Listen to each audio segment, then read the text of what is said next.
Donc, quelles sont les attentes des joueurs en 2023? On va débattre autour de ça et puis, bah, on va, débattre du coup sur, la relation avec, comment s'y prennent, les studios de développement par rapport aux coûts de production, par rapport aux attentes des joueurs. Est-ce qu'il y a une relation de cause à effet? Dans quel sens est cette relation? Voilà, on va débattre un petit peu de tout ça ensemble. Donc on sera comme les fois précédentes, accompagnés, donc par, Francky mon kiki et notre John Crixus qui est en distanciel. Ça sera majoritairement le cas, hein, puisqu'il habite pas du tout à côté de chez moi, donc Enfin, même pour une émission, il fait du télétravail, il quoi. fait du Non, mais ce mec, télétravail. Non, non, mais je te c'est jure. Ah ouais, c'est un scandale, hein. Le télétravail, ce fléau, ça sera le thème d'une émission d'ailleurs, ouais. le télétravail, ce Ne vous fléau. inquiétez pas, je vais bien vous accueillir, hein. On va commencer, les amis, avec la première question que je voulais qu'on aborde, en préparant cette émission. C'est est-ce que nous, joueurs, hein, j'ai mis nous, mais globalement les joueurs, est-ce que nous sommes plus exigeants face à l'augmentation des prix? Hein, on parlait, la question principale, quelles sont les attentes des joueurs? Est-ce qu'aujourd'hui, en 2025, on est devenu plus exigeant, quand on voit que les prix des jeux, atteignent des 80-90 € de plus en plus, hein, maintenant, avec l'arrivée de la Switch 2 là, c'est ça, hein, je crois, hein, Mario Kart, World était sorti en physique à 90 €, hein, je crois, hein?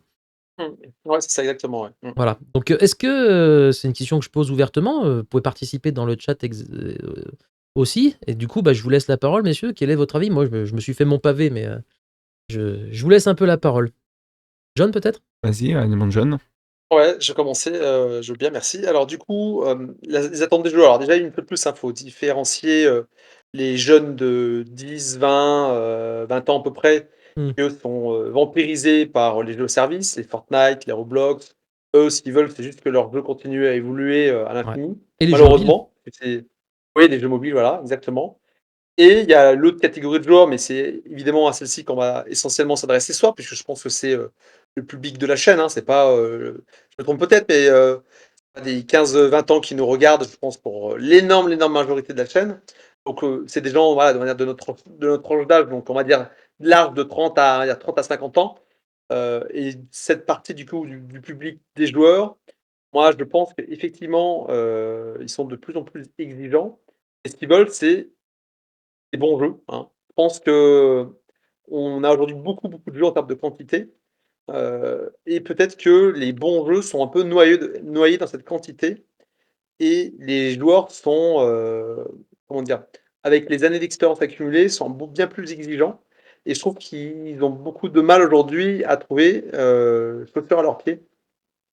C'est aussi pour ça que du coup, il y a cette vague de remaster remake là actuellement qui défile sur l'industrie et moi je l'avoue, hein, je me souviens de ces premiers à énormément consommer de, remaster remake parce que, bah, comme, nous tous, hein, quand on était jeunes, on n'avait pas d'argent, de budget pour acheter tout ce qui sortait, qui nous intéressait et donc il y a quelques-uns de ces titres qui ressortent aujourd'hui, là, pour les consoles nouvelle génération et ce qui nous permet effectivement de toucher enfin des vieux titres qui sont aujourd'hui, voilà, plus disponibles, sauf à moins de Mmh. mettre 150-200 € sur des éditions physiques ou à moins évidemment d'émuler, hein, mais donc voilà, je pense qu'il y a s'il y a beaucoup de remaster remake, c'est qu'il y a une vraie appétence du public, hein, parce qu'une fois de plus, hein, c'est le public, hein, c'est nous les consommateurs, c'est nous qui décidons de l'évolution du marché.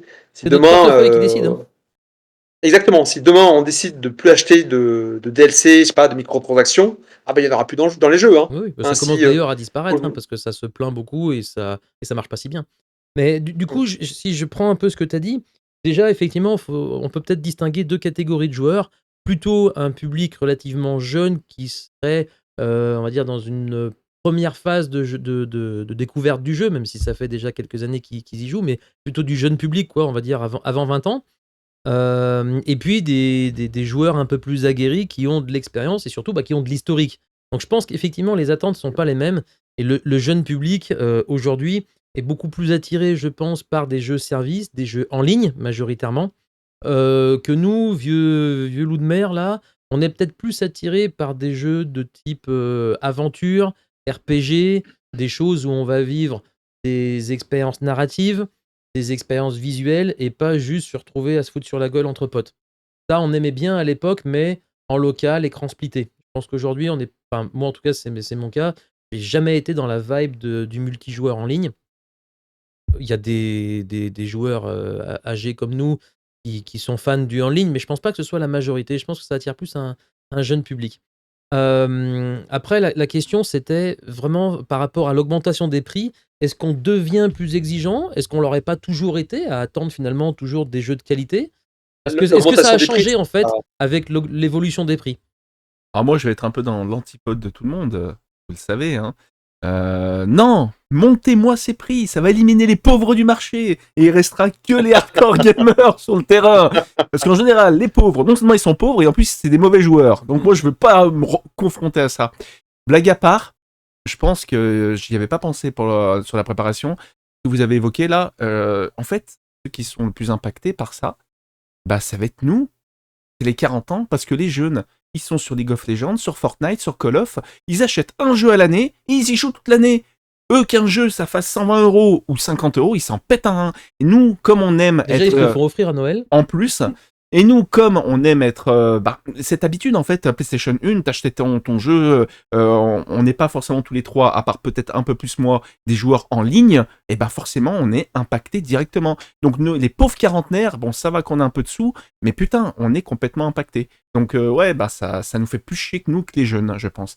Et encore pas dans la majorité des cas, il y a quand même des jeunes qui suivent l'actu, mais putain, trouve-moi un mec de 20 ans, là, je me défie, d'un mec de 20 ans, qui jouent comme nous, qui platinent les jeux et qui achètent des jeux à Day One quand ils sortent.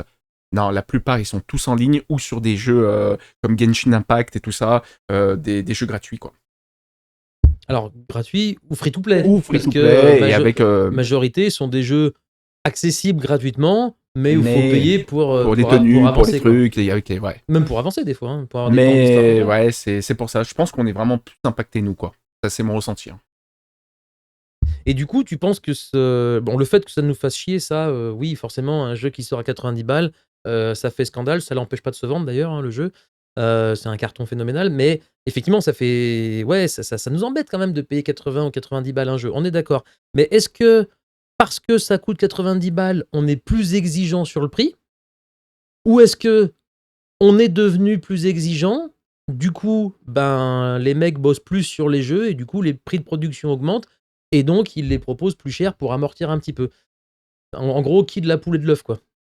Ah, moi, je sais, c'est bon. prouvé scientifiquement. C'est l'œuf, hein. J'ai vérifié sur ChatGPT, d'ailleurs, aujourd'hui, quand j'ai vu ça. Mais avant de parler de ça, là, tu parles de plus de AAA, là.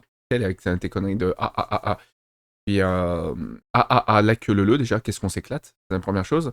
Et oui, alors, moi, de ce que j'avais mis, j'avais préparé, Attends, il m'a forcé à bosser, en plus. J'avais mis quoi? Ah, J'avais navré, mis... hein, navré. J'avais mis, oui, forcément, ça a toujours plus. Franchement, que ça soit n'importe quel éditeur, ils se renvoient tous la balle. Nintendo, Xbox et Sony, toujours plus loin, toujours plus, toujours un. Et en fait, on est acheteur parce qu'on a envie quand même d'être un peu à la pointe de ce qui se fait récemment, quoi. Et derrière, les AAA, moi, j'ai commencé un peu à lever le pied en me tournant vers le jeu indépendant, que ce soit sur console ou sur PC, peu importe, ça, on s'en fiche. Et parce que forcément des jeux sont moins chers et puis en fait finalement t'as des super bons titres et en fait c'est con à vouloir mettre des prix si chers et des fois on est déçu. Je prends par exemple des Spider-Man, j'adore la licence, mais putain tu te payes 80 balles pour faire ton guignol là en collant sur les murs pour avoir un platine qui est noté 2 sur 10.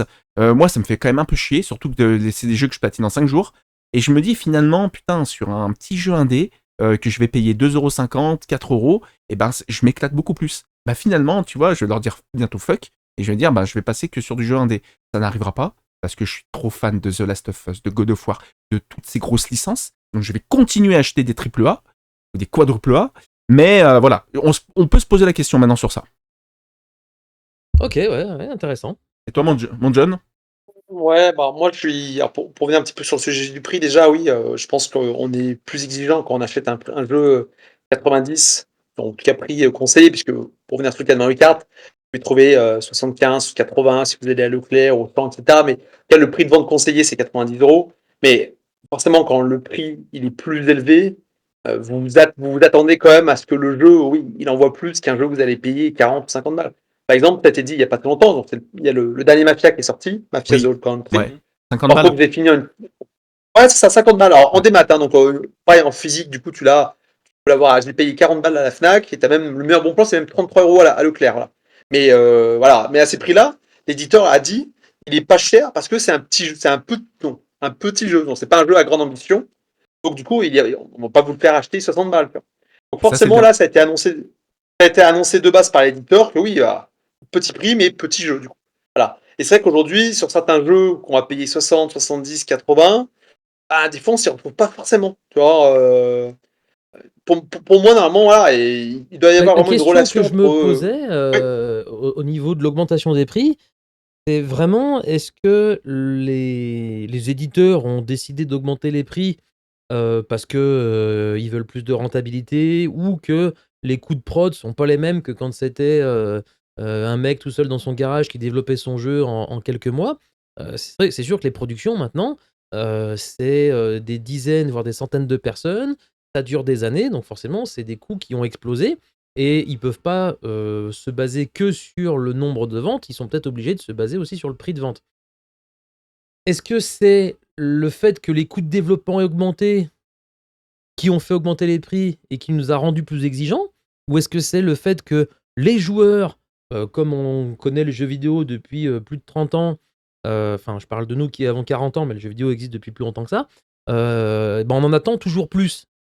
Je sais pas qu'est-ce qui a lancé cette machine, mais j'ai quand même l'impression que c'est une machine infernale où on en attend plus, les studios investissent de plus en plus, les prix sont plus chers et on se dit merde à 90 balles, moi je veux un jeu parfait quoi. Et là 90 balles, c'est le plafond un peu aujourd'hui, mais pour l'instant, on ne sait pas. Mais j'attends de voir GTA 6 quand il va sortir. À mon avis, on peut facilement attendre un jeu à 100 balles, voire 120 balles. Et à mon avis, on ne s'y trompera pas. Dans 15 ans, tous les jeux, ils sont à 120 balles en démat. C'est ce Et que on je sera dis. bien content de les payer en plus. Salaud, il lit mes phrases en plus. Bah oui. C'est exactement ce que j'avais dit. J'avais dit, de toute façon, dans 15 ans, on aura 120 euros. Mais parce que ils vont se mettre. Ah bah attends, Nintendo, il les a mis à 90 balles. Bah moi, je peux faire pareil. Puis après, t'as GTA qui va arriver, qui va sortir à 100 balles. Les autres, ils vont se dire, attends, bon, ok, c'est le super jeu attendu, mais moi, mon studio, il en vaut aussi la peine. Je mérite d'avoir tout ça. Je sais pas. Ouais, ben écoute, de toute façon, on est dedans, on a qu'à suivre, nous. On a beau être mécontents, ça continue à Je vois dans le sortir. chat, je voulais retrouver Onimusha, mais il n'y a pas un Onimusha qui est prévu là, justement, qui a été annoncé? Si, je crois, un remake. Un, Ça me parle. Ça me parle, hein? Ouais, ça me parle. J'ai un collègue qui m'en avait parlé. Bah, c'est exactement ce qu'on disait, je vois dans le chat. Tant qu'il y aura des personnes qui achèteront des jeux comme ça, Remake, ouais, ok. les FC 24 à plein pot, bah, ça continuera à se vendre. Oui. C'est ce qu'on disait en début d'émission, hein, bien sûr. Bien sûr. Bon, je pense qu'on a fait un peu le tour sur sur cette question-là. Mon avis, de toute et façon, alors dis-moi. juste pour les coups, juste pour les coups, pour parler un petit peu d'IA, il y a des chances que c'est même sûr que l'IA va contribuer à faire baisser les coûts des jeux, même là maintenant au présent et encore plus à l'avenir. On verra effectivement à quelle proportion l'IA sera utilisée, On va voir. et c'est peut-être ce qui pourrait empêcher les jeux de grimper à l'avenir, mais c'est tout est au conditionnel. Attention, hein, on parle ça, moi j'ai l'impression que c'est une vision un peu utopiste de l'arrivée de l'IA. J'ai bien peur que l'IA arrive quoi qu'il en soit et que ce soit juste une bonne raison pour baisser les coûts de production, mais pas pour baisser le prix de vente. Hein. Absolument pas, j'y crois pas. J'y crois pas. Peut-être. Moi je pense Ah, mais c'est que. bon. Après, je veux pas complètement cracher sur l'industrie du jeu vidéo non plus. Faut reconnaître que c'est une industrie qui est difficile. Se démarquer aujourd'hui est compliqué parce qu'il y a énormément de studios. C'est très concurrentiel et effectivement, il faut poser un gros chèque sur la table pour pouvoir commencer à développer un jeu et proposer ça au public. À part quelques indés, mais même les indés, bien souvent, ils sont obligés de faire appel à du financement participatif pour pouvoir se lancer et proposer un jeu qui, espérons-le, plaira de manière à amortir les coûts de prod et à rémunérer les salariés et peut-être dégager un petit peu de bénéfices. Des jeux indés, mais pas tout à fait quand même, quoi. Ouais, c'est ça, ouais. Et pour en revenir à mon jeune, Mafia, par exemple, c'est un très bon exemple, parce qu'il n'était pas du tout prévu au programme. Puis, je sais pas, j'ai vu le prix, 49,50 €, je sais plus quoi, mais je savais pas que c'était le démat. Et je me suis dit, franchement, s'il baisse encore 10 balles, pourquoi pas faire l'aventure. Et puis, je me suis plus intéressé, et c'est le prix qui m'a fait faire que j'allais m'intéresser à ce jeu, alors qu'il n'était même pas prévu dans ma liste. Donc ça joue. Ouais, Clairement. ouais, Mais moi pareil. Mais par Pareil. contre, à 50 balles, tu t'attends pas à un jeu incroyable. Oui, voilà. Ouais. Comme quoi, le Ouais. prix, quelque part, nous rend un peu exigeants. Moi, je reconnais volontiers que quand je paye un jeu 80 ou 90 balles, enfin gros plein T'attends un tarif, contenu bah, je m'attends à un démentiel. contenu qui est quand même copieux, je m'attends à une histoire qui est intéressante, sans dire qu'elle soit ultra captivante, mais à minima qu'elle soit intéressante, qu'elle puisse me toucher un petit peu et me faire sortir quelques émotions. Et puis je m'attends aussi à une jouabilité, un gameplay qui soit aux petits oignons, que j'ai pas de rigidité dans la maniabilité des personnages ou des véhicules si c'est un jeu de course, pour pas reciter Mario Kart. Voilà, je m'attends quand même à avoir un package complet qui dit bon ben qu'est-ce que j'ai quoi. C'est un peu le principe, t'achètes une bagnole entrée de gamme sans option et t'achètes le haut de gamme pleine d'options. Bon bah quand tu payes 10 000 balles de plus ta bagnole, tu t'attends à ce que les options elles soient quand même présentes et bien fournies, puis que t'aies pas un truc qui tombe en panne au bout de 6 mois quoi. Voilà, sur un jeu c'est pareil, tu t'attends à ce qu'il n'y ait pas de bug, important parce que les jeux qui sortent buggés et pas finis en ce moment c'est quand même monnaie courante de plus en plus. Hein, l'ère des consoles modernes avec les connexions internet et les mises à jour, ça amène aussi des jeux qui sont pas finis. Et là, pour le coup, à 80 balles le jeu, pas fini, je suis désolé, moi je considère que c'est un scandale. Oui, oui. Et Ouais, ça, c'est malheureusement, ouais, c'est les, C'est les l'époque, hein. éditeurs qui utilisent les joueurs comme Mmh. bêta-testeurs. Ouais. Ouais, ouais, ouais. Ouais. Bon voilà, donc du coup, question suivante, bon, on a fait toujours de la première partie, on a donc on a abordé la première partie, là ouais, on va passer à la seconde partie. Qu'est-ce qu'on cherche dans un jeu? Grosso modo, quelles sont les bases d'un jeu qui est attendu par les joueurs, quoi. Messieurs? Ou j'enchaîne, hein, mais. moi, qu'est-ce que j'attends d'un jeu ce que je recherche, la priorité quand j'en achète un, ça dépend après toujours des styles. On va y revenir un petit peu plus tard. Bah, déjà, c'est l'intrigue et la profondeur du scénario, comme dans un porno. C'est vraiment ça qui me fait vibrer. Blague à part, c'est toujours pareil. En fait, je cherche une histoire ce que j'aime dire sur les réseaux sociaux, qui me pique les fesses.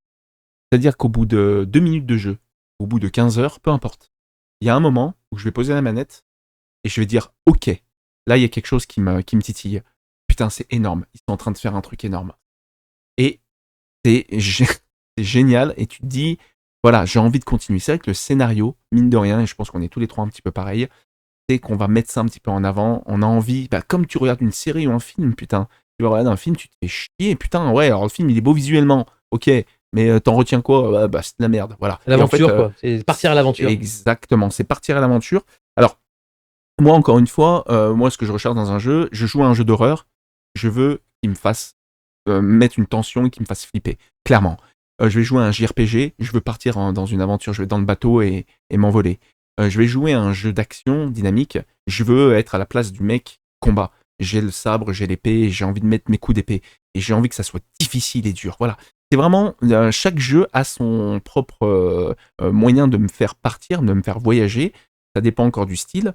Mais et c'est pour ça aussi que j'investis en corps et âme en fait dans tout ce qui est matos et tout, parce que j'aime bien vivre la chose dans la meilleure immersion possible. Et avec mon projet Trinité qui va arriver dans pas longtemps, ça va être encore plus développé. Je vais vraiment plus chercher à me poser, à jouer vraiment pour la découverte, que d'aller arriver à faire le 100% et être content et passer à autre chose. Quitte à refaire le jeu même une fois qu'il est à 100%, je veux vraiment être avec le casque sur les oreilles ou le son Dolby Atmos, peu importe. Et vraiment, j'ai investi pour ça, je le sais, et maintenant je vais vraiment en profiter. Et avec un scénario qui est béton, et ben ça va me faire décoller. C'est mon Ok. avis. Ouais, ouais, c'est ce que toi tu cherches en tout Ouais, cas dans un exactement. jeu, ouais. John? Moi, je cherche des jeux qui me racontent des histoires. Moi, je cherche du dépaysement. Hmm. Je cherche à être, quand j'allume ma télé, ils ont mon jeu, je vais être dans ma petite bulle.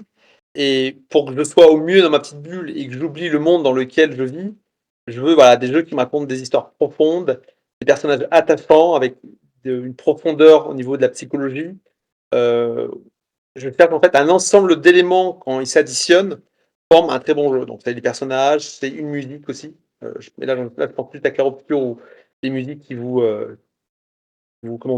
enfin, bref, Ensemble? c'est Clair-Obscur, j'ai pas de mots pour dire la musique de Clair-Obscur, comment elle est extraordinaire, mais Mhm. nous Vibrer, quoi, voilà. entendent, voilà, vibrer, voilà, mais et en fait, donc c'est un ensemble d'éléments qui, mis de bout à bout, forment un jeu qui est censé voilà, me mettre dans ma petite bulle d'oxygène, en fait. Voilà. Mhm.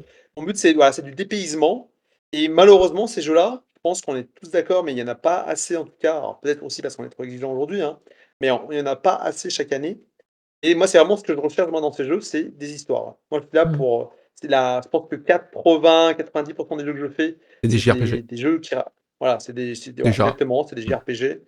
Donc voilà, j'ai besoin, voilà, moi c'est ce que je recherche en tout cas, voilà, après, comme j'aime le jeu vidéo comme dans son entièreté, donc je suis quand même un peu curieux, donc je touche quand même d'autres licences, bon, d'autres genres au fil des années, mais globalement, voilà, vraiment moi ce que je recherche voilà, c'est vibrer à travers une histoire et des Mmh. jeux qui me procurent des émotions, en fait, voilà. C'est des Mmh. émotions, c'est vibrer, voilà, devant ma télé, manette en main.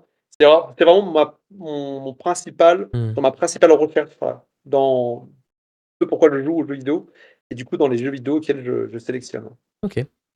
Moi, j'avais noté quelques éléments, quelques premiers éléments de réponse, en fait, sur, ce que peuvent attendre les joueurs. Je pourrais vous partager ce que moi je recherche dans un jeu. Mais déjà, il faut bien, partir du principe que le jeu vidéo, c'est un média dans lequel on est acteur. On n'est pas 100 passif comme dans une série ou un film ou un spectacle. Même s'il y a certains types de jeux qui s'y prêtent plus que d'autres, OK? Les JRPG, il y a quand même tout un aspect contemplatif où on est devant l'histoire, on regarde les dialogues, les cinématiques et après on redevient un petit peu actif, et on participe à l'histoire. Je parlerai pas des visual novels qui sont complètement des expériences, contemplatives, on va dire, avec des QTE quoi, grosso modo. C'est La joie, vraiment, quoi. Ouais. ouais, c'est des ouais et encore, vraiment les visual novels, c'est vraiment C'est encore particulier. Ouais. des histoires où tu passes les dialogues quand tu as fini et tu pas beaucoup de choix possibles, quoi. C'est vraiment pour montrer, comme si tu faisais une expo peinture, quoi. Voilà, je fais un peu l'analogie avec ça parce que c'est pour voir l'aspect, artistique de la chose, mais les visual novels, c'est pas quelque chose que je considérais vraiment comme un jeu à proprement dit. Donc c'est vraiment une catégorie à part. Ce qui, pour moi, est le plus contemplatif, c'est les RPG, de manière générale, pas forcément que les JRPG, et quelques jeux d'aventure. Mais en général, c'est plutôt basé sur l'action, les jeux d'aventure.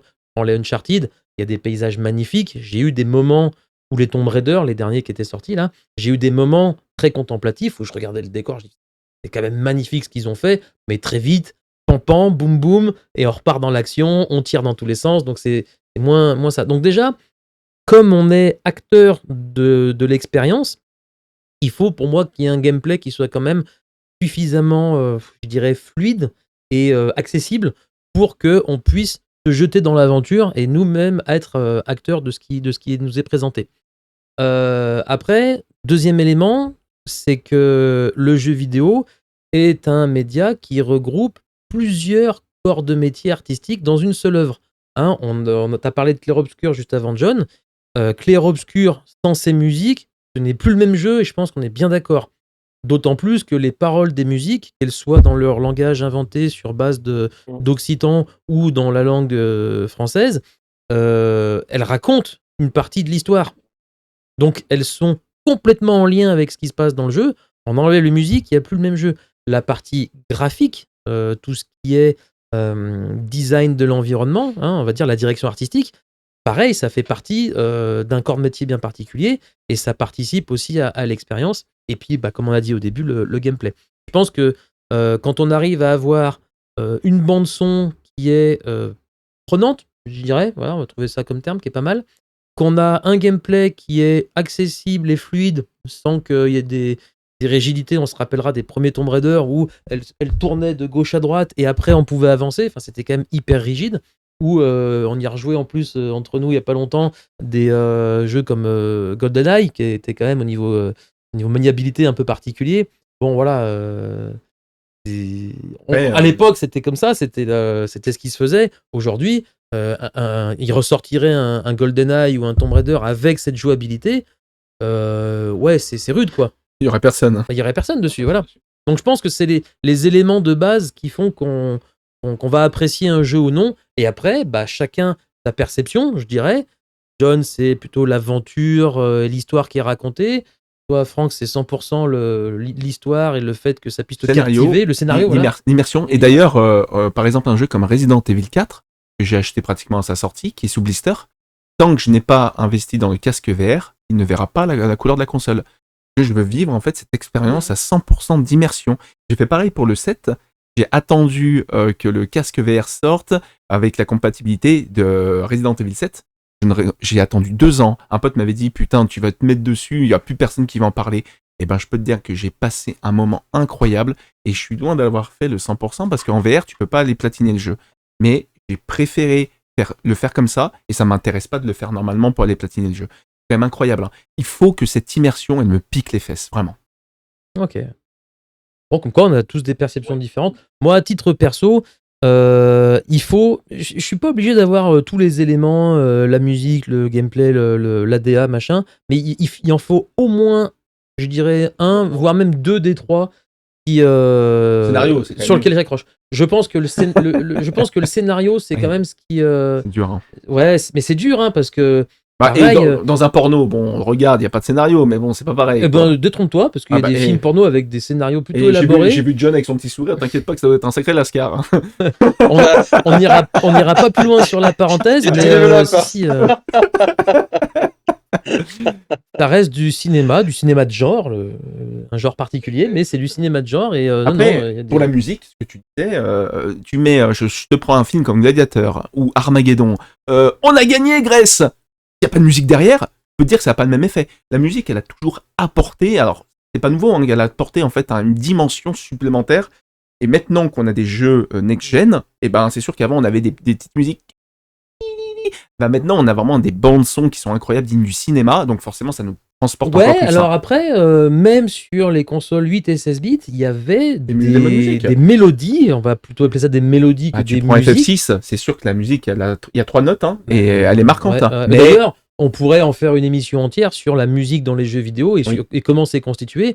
Pendant très longtemps, ça a été basé sur la technologie du MIDI, où en fait, il y avait des samples qui étaient préenregistrés, qui donnaient une sonorité, et avec le MIDI, on prenait ce sample et on lui disait, en fait, ce sample, ça sera un Do, ça sera un Mi, ça sera un La, et on jouait des mélodies, mais il y avait 3 sons différents qui étaient gérés avec le MIDI pour faire des mélodies incroyables, et c'était comme ça qu'ils arrivaient à faire tenir des jeux avec des mélodies incroyables, variées, dans une seule cartouche. Bien sûr. Ah ouais, Zelda, des jeux comme ça, il y avait plein de mélodies qui sont marquantes, les Mario aussi, en fait, c'était 3 notes qui tournaient en boucle, et même à l'ère de la PS1, où ils pouvaient stocker des pistes audio beaucoup plus conséquentes sur les CD, hein, ils utilisaient, je prends l'exemple de FF7, ça va te parler, FF7 utilise la technologie MIDI. Hein.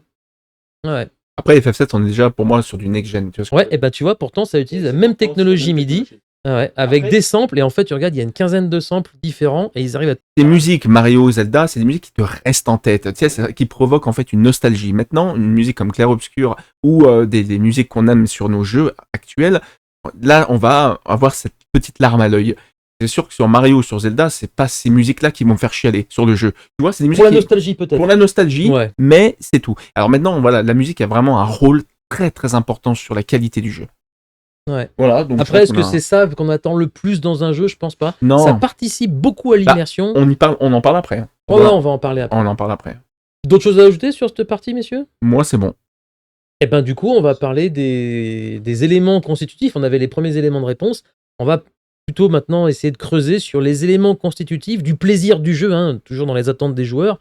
Qu'est-ce qui va, en tant que joueur, nous procurer du plaisir en découvrant et en parcourant une œuvre vidéoludique? Eh ben justement, je vous propose un petit truc là. Moi, j'ai fait ce classement-là. Par sur mon classement, vous allez tout de suite voir de quoi, et j'aimerais bien avoir le vôtre. Pour moi, si je devais mettre un ordre, j'adore les classements. Très friand. En numéro 1, ça serait le scénario. En numéro 2, ça serait le gameplay. En numéro 3, c'est les graphismes. Et en numéro 4, c'est la musique. Ça, c'est mon ordre de priorité. Ça veut pas dire que la musique, je m'en fiche. Non, il faut que ça soit haut. Ça veut dire que si les 4 sont très hauts, tant mieux. Mais dans mon ordre de préférence, pour que le jeu me marque et que je m'en souvienne quand je l'ai fini, il faut que d'abord que le scénario éclate, que le gameplay soit super. Il y a des jeux comme par exemple Doom Eternal. Le scénario, il est nul à chier. Enfin, il y a un scénario, mais bon, on va pas épiloguer dessus. Mais le gameplay, il est incroyable. Et moi, ce jeu me marque parce que le gameplay est incroyable. Et donc, il passerait presque au-dessus du scénario. Mais voilà, en fait, on a chacun peut-être nos jeux avec nos références, mais j'aimerais bien connaître votre ordre de... Comme je disais, c'est propre à chacun. Et par exemple, aussi, un autre truc, moi, je suis peu sensible au monde ouvert. Ça peut faire un débat à part entière. Hein. Ça m'emmerde. Franchement, ça me fait chier. Les mondes ouverts, vraiment, j'ai vraiment eu toujours du mal. Je préfère des jeux un peu à la The Last of Us où c'était bien plus dirigiste, avec un scénario qui a des rebondissements. Et ça, c'est propre à moi. Mon titre parfait, c'est simple. Un monde épique, avec des persos charismatiques, une histoire poignante et bien amenée, qui me touchera au niveau des sentiments. Et au niveau des sentiments, j'insiste. Je serai plus sensible, comme pour les films d'ailleurs, quelque chose qui va me mettre la boule au ventre avec la petite arme à l'œil, qu'un jeu qui, waouh, un peu à la God of War. Je suis fan de la licence, mais bon, c'est pas des jeux qui ont été poignants. Et d'ailleurs, c'est peut-être à cause de ça qu'ils sont pas dans les premiers en top classement, comme un FF7 qui, lui, même encore aujourd'hui, me met la petite larme à l'œil. Ouais, vous voyez le truc? Qu'est-ce que vous en pensez? C'est intéressant, sachant que la sensibilité de chacun va faire apprécier une œuvre différemment. Deux personnes différentes sur la même œuvre, toi, t'as pas spécialement accroché plus que ça à Clair Obscur. Je pense qu'avec John, on peut dire qu'on est très très fan. Ouais, c'est un bon exemple. Hein. Oui, tu peux le dire. Clair Obscur, on parlait des musiques. Moi, les musiques, je les mettrais avant le graphisme, parce que après l'expérience Clair Obscur, clairement, là, j'ai pas joué depuis bientôt un mois, parce que j'ai pris 3 semaines de vacances, j'ai pas pris la PS5 avec moi. Clairement, j'ai encore la musique Alicia dans la tête, elle est pas prête de partir. Je l'ai en boucle, j'ai l'impression d'avoir Spotify dans les oreilles avec la musique Alicia, qui est la musique d'intro du jeu, qui est juste incroyable, en langue occitane, hein, bien sûr, pas la version en français. Ça s'appelle Lumière, hein. Je crois, hein. Je veux pas dire de conneries. Pourtant, je suis moins expert que vous sur ce jeu-là. Hein. J'ai fait 33 heures en une semaine. Hein. Mais je crois bien, je mettrais ma main coupée que c'est Lumière. Non, c'est Alicia. Hein. Moi, sur la version que je parle. Sur le disque, tu sais, le premier camp. La musique le premier camp, c'est la musique. Lumière, alors, et c'est la musique, en fait, qui a le même thème après. Et c'est la plus connue. Enfin, moi, pour moi, celle qui m'a piqué les fesses, c'est Lumière. La musique de Clair Obscur. Les autres, c'est vrai que j'ai été déçu, mais on est resté vraiment trop sur le même registre. Non, c'est bien celle d'Alicia que je parle, c'est celle qui est beaucoup plus avec un chant lyrique. Ah, d'accord, c'est encore une autre. Donc, moi, okay. c'est pas la même que toi, ouais. Justement, on n'avait pas la même perception là-dessus. D'accord, ok. Ah ouais. Alicia, c'est celle que tu retrouves le plus souvent, je crois que c'est celle de l'intro du jeu. Hein, peut-être, je sais pas. Bon, bref, peu importe. En tout cas, celle-là, elle me scotche à chaque fois. Je suis grand fan, quoi. Voilà. Donc moi je serais d'avis pareil que toi sur le début scénario gameplay, mais après je mettrais la musique d'abord. Tu mettrais d'abord la musique. Ouais, parce qu'en fait, mais je rajouterais dans ton classement non pas les graphismes, mais la direction artistique. Oui, en fait, je dégagerais graphisme et je mettrais direction artistique. Parce que tu peux avoir des graphismes dégueulasses, on s'entendra sur le dégueulasse, mais avec du pixel art. C'est ce qui se fait beaucoup actuellement avec les remakes HD 2D. Hein. Bah, les HD 2D, pour moi, c'est de la direction artistique, mais c'est des beaux graphismes. J'adore ça. C'est pas des beaux graphismes, c'est une très belle direction artistique, mais les graphismes, c'est du pixel art, donc tu peux pas dire que les graphismes, ils sont super beaux. C'est une pas direction réaliste, ouais, c'est encore autre chose. Il n'y a pas l'aspect réaliste, voilà, c'est une belle direction artistique, c'est bien retravaillé. La HD intégrée au décor 2D en pixels, ça marche très fort, et d'ailleurs, ils s'en donnent tous à cœur joie. Et bah regarde, moi je mets gameplay, direction artistique, graphisme et musique. Voilà. En fait, je le rajoute en 5e. Ouais, mais je mettrais quand même les graphismes en dernier, parce que si la direction artistique est soignée, tu peux avoir une direction artistique particulière mais assumée, qui touche, avec des graphismes qui sont pas les trucs Unreal Engine 5, cel perfect, fluide et photoréaliste, mais que la direction artistique te parle. T'as des trucs ambiance cel shading. Pense à l'époque à Jet Set Radio, un jeu de roller sur Dreamcast. C'est 100% cel shading. Le jeu, il y a de l'aliasing, c'est pas très beau, mais cette direction artistique en cel shading, elle marche très très fort. On pourrait citer dans le même principe Wind Waker, Zelda Wind Waker. C'est pareil, la direction artistique, elle est particulière. D'ailleurs, graphiquement, c'est immonde, hein. Mais la direction artistique, alors elle a beaucoup divisé à l'époque, mais aujourd'hui, même si ça a vieilli, je trouve que ça a bien vieilli. En fait, la direction artistique, elle permet, avec cette technologie, on va dire, de perdurer dans les années et de se dire, ça n'a pas tant vieilli que ça. Mais tu vois, regarde, graphiquement, enfin, je pars en un jeu comme FF16, qui va parler à John. Si j'ai envie de le refaire, moi, c'est pas pour sa musique, clairement. Si j'ai envie de le refaire, c'est pour ses graphismes. Et un petit peu pour le gameplay, parce que j'aime le gameplay. Mais le graphisme, moi, m'attire. J'ai envie de me remettre la galette dans la console, surtout avec mon écran là en Ambilight, et me dire, oh, je vais voir les invocations, la Ifrit, mais ça va être un truc de monstrueux. Je vais avoir du rouge un petit peu de partout.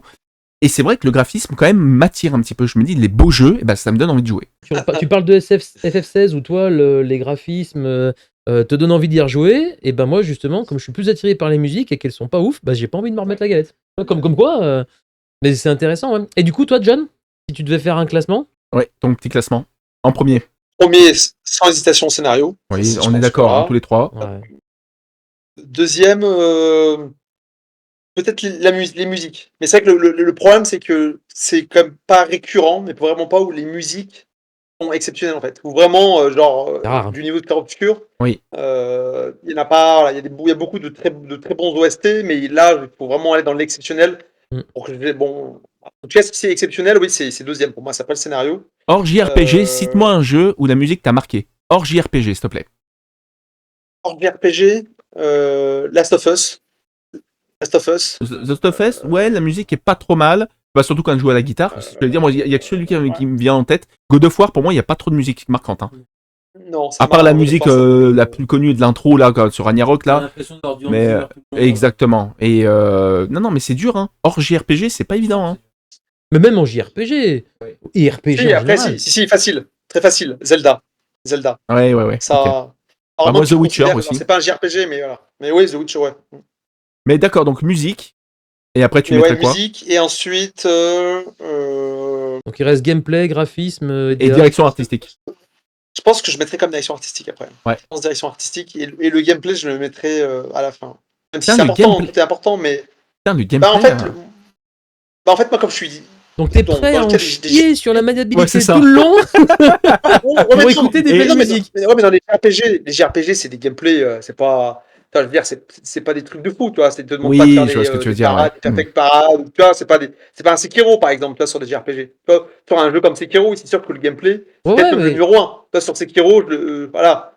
Mais sur un JRPG, donc, c'est vrai que forcément, comme je joue majoritairement des JRPG, bon, mon classement de mes attentes, c'est, ça se calque un peu sur le j'attends d'un JRPG, mais voilà. En tout cas, pour la majorité des jeux que je fais, scénario en 1, en 2 musique, en 3 direction artistique, et en dernier, hein, mais évidemment, c'est-à-dire que c'est à la fin que pour moi, c'est pas fou, hein, c'est le gameplay. Ouais. Ah, le gameplay. Pour moi, le graphisme, pour moi, le graphisme, c'est. Je sépare quand même direction artistique et graphisme, comme il a évoqué Stéphane. C'est super intéressant, ouais. Ouais, je comprends la nuance, en fait, la nuance entre les deux. Toi, que Steph, il a partagé, mais. Toi, tu regroupes quand je suis même. pas très regardant. Ouais, je suis pas très regardant, tu vois, sur les graphismes. Tu vois, c'est pour ça que je suis pas en mode, je veux jouer au PC pour voir ça plus beau, pour que j'ai un max de pixels sur l'écran. Ou... C'est pas mon. T'es moins sensible. C'est vraiment la direction artistique. Ouais, je suis beaucoup moins sensible à ça. Vraiment. C'est pour ça que j'aime beaucoup jouer sur Nintendo. Tu vois. Sur Nintendo, forcément, ils sont en termes de graphisme, ils sont un peu en retard, retrait par rapport aux concurrents. Mais moi, c'est pas du tout. Ouais, exactement. C'est pas mon moteur, en tout cas, dans ce que je recherche dans un jeu. Évidemment, hein, c'est comme tout le monde, hein, si tu peux avoir le beurre, l'argent du beurre, la crémière, etc., je prends. Hein. Mais c'est pas ce à quoi je c'est quand même marrant parce que le type de jeu auquel on joue le plus détermine quand même pas mal notre classement. Je vais vous prendre un exemple. Regardez un joueur de versus fighting. Jamais il mettra le gameplay en dernier. Mais jamais. Mais je suis même sûr que le gameplay il passe en tout premier. Ah oui, large. Oui. Moi, il est haut le gameplay. Hein. Il est en deuxième. Hein. Oui, non mais. Mais bon. Toi, t'es beaucoup plus multigaming quand même. Oui, que JRPG pur. Ouais, que JRPG pur, même si t'adores ça, on le sait. Mais tu prends un joueur de versus fighting, un joueur de sim racing, si tu leur enlèves le gameplay, ils ont perdu 90% du jeu. Je suis entièrement d'accord. Si la maniabilité des personnages ou des véhicules dans le jeu de voiture est dégueulasse, tu perds tout l'intérêt. Il y en a eu des jeux de course, alors pas forcément de voiture, mais où la maniabilité elle était horrible. C'est bon, tu reposes le jeu et puis tu fais autre chose. Ouais, c'est clair. Même si tu as des musiques incroyables, des graphismes de fou, la maniabilité d'un jeu qui est basé à 100% sur le gameplay est pourrie. Prends un exemple, parce que on parle de gameplay, de scénario, de graphisme, de musique, mais on va rajouter des éléments. Notamment les éléments qui vont toucher des cordes sensibles, c'est la nostalgie. Je vais vous donner un exemple très concret. Je suis fan de K2000, je pense que le nom de la chaîne le prouve, ce qu'il y a dans le décor le prouve. J'ai joué sur PS2 au jeu K2000, un jeu de voiture ou de plateforme. Enfin, il y a des phases de plateforme en voiture. À quel moment les développeurs ont trouvé que c'était une bonne idée? Le gameplay, il est dégueulasse. C'est injouable. Et pourtant, j'adore K2000. le jeu, il est infâme, c'est une purge. On l'avait fait en stream, mais c'était un enfer. Alors, on a beaucoup rigolé parce que c'est une purge. Je me plantais dans les murs toutes les 3 secondes. Donc là, le jeu a perdu toute son essence. Et en fait, on a beau retrouver le thème principal de K2000, alors là, cette bouffée d'émotions nostalgiques qui remonte. On a beau revoir la voiture avec son petit scanner devant, c'est incroyable. Et là, phase de jeu. Donc, du coup, si on devait résumer, je vais rajouter la direction artistique. Donc, scénario, pour moi, en priorité. Gameplay en deuxième. Ça déroge pas la règle. Direction artistique en troisième. Je pense à Little Nightmare, le jeu de 1D, qui est énorme et il a une direction artistique incroyable. Graphisme en quatrième. Et en dernier, je mettrai la musique. Voilà, ça c'est mon classement. Dans mon Steph, c'est... Moi, ça serait plutôt scénar. Moi, j'ai du mal à me départager entre le gameplay et la DA. Mais ouais, franchement, je les mettrais ex aequo en deuxième position. Ah, ça met des ex-aequo, quoi. Ouais, parce que franchement, je me vois pas me passer d'une direction artistique qui me touche. Et en même temps, le gameplay, ben, je sais pas, tu joues à un jeu vidéo, il faut que le gameplay, tu vas faire que ça en fait, jouer au truc. Non, mais Donc, je suis convaincu. Hein. Si le gameplay est pas bon, moi je peux pas. D'accord, donc tu mets ça. Ouais. Et Et derrière... même, pour rebondir sur ce que disait John, même sur du RPG, et c'est là où je trouve, on va reparler de Clair Obscur, c'est là où en termes de gameplay, ils ont, que beaucoup ont appelé du tour par tour, ils ont repris le principe du tour par tour, mais c'est pas un vrai tour par tour, parce que c'est un tour par tour dans lequel on est actif, on peut faire des esquives, et on peut booster ses attaques avec des QTE. Bah, ils ont renouvelé un peu la formule du tour par tour, et je trouve que le gameplay est très intelligent à ce niveau-là. Les déplacements des personnages, c'est très fluide, et chaque personnage a une façon de se déplacer différente. Il y a des personnages qui sont plus rigides que d'autres, ça nous permet de changer comme on veut. Non, je trouve que ça a été très très malin en termes de gameplay. Donc là, vraiment, en plus des musiques et tout ça, c'est un plaisir de l'avoir manette en main. Entre parenthèses, il y a un joueur qui a, je sais pas si vous aviez vu cette info, qui a fini Clair Obscur sans faire une seule esquive ou parade. Il a pris tous les coups, comme un JRPG à l'ancienne. On en parlait un petit peu avec Fabien, et on disait quel est l'intérêt sur ce genre de jeu, mais j'ai trouvé ça fun, et j'ai trouvé ça même culotté du mec, qui allait même battre, je crois, Simon, justement, en faisant cette technique. Il prend les coups, donc il se faisait sûrement tuer. Avoir des buts et avec l'association de Lumina et de Picto, et ben il arrivait en fait à gérer quoi. Bon, c'était là une petite parenthèse. Intéressant. Ouais. Bah tiens, Fab, il dit, lui, c'est gameplay en premier. Voilà, comme quoi, hein, c'est très important. Ce que disait Steph, le scénario en deuxième, la direction artistique en troisième, la musique et les graphismes. Voilà, ça c'est son classement. Ok. Et comme quoi, tout le monde n'est pas sensible à la maniabilité, à la jouabilité, parce qu'il y a des gens qui se mettent des challenges, genre de finir un jeu d'action-aventure avec les guitares de Guitar Hero. Enfin, ça n'a pas de sens, quoi. Ça doit être d'une difficulté extrême, mais voilà. Bon, bref. Moi, j'avais noté quand même d'autres éléments qui participent au plaisir de jeu, parce que ça, on a classé des grandes catégories et on s'est fait un classement par rapport à ça. Mais on peut détailler un petit peu. Moi, déjà, ce qui m'est venu à l'idée en premier lieu, et ça va rejoindre le scénario, l'histoire, c'est de vivre une aventure, de voir évoluer son personnage, parce que bien souvent, quand on suit une aventure sur un jeu d'action-aventure ou un RPG, on voit évoluer ses personnages. Et putain, tu es des dieux, bordel! C'est ça qui nous fait kiffer. C'est ce côté, je dis ça par rapport au côté un petit peu épique. Moi, et là, c'est un peu mon côté perso qui a pris le dessus. J'ai pas pensé à tous les joueurs, mais j'ai pris un tel kiff dans God of War, et tous les épisodes confondus, quand on va se friter à des dieux et qu'on tue des dieux, des titans, c'est colossal, c'est énorme, et on se sent puissant. Et ça, c'est un sentiment qu'on n'a pas souvent l'occasion de vivre. Super. Dans la vie privée, dans la vie professionnelle, à part être haut placé dans une équipe, on peut se sentir puissant, mais en fait, c'est du faux pouvoir, quoi. Donc là, on a ce sentiment parce qu'on incarne à travers un jeu vidéo un personnage qui est puissant. On a parlé des God of War, on avait parlé sur notre groupe Facebook de Azuras Wars. Effectivement, hein, on joue un personnage qui est extrêmement puissant. Bon, moi, j'ai pas accroché au jeu, mais c'est vrai que des combats un petit peu épiques, il y a un côté assez jouissif là-dedans, de tout détruire, d'être fort, de prendre le dessus sur l'adversaire, d'en chier et d'y arriver. C'est pour ça aussi que les Souls marchent très bien. C'est ce côté accomplissement de dire j'ai galéré, mais j'y suis arrivé. Moi, j'ai ressenti ça sur Elden Ring, qui est le seul Souls que j'ai réussi à finir.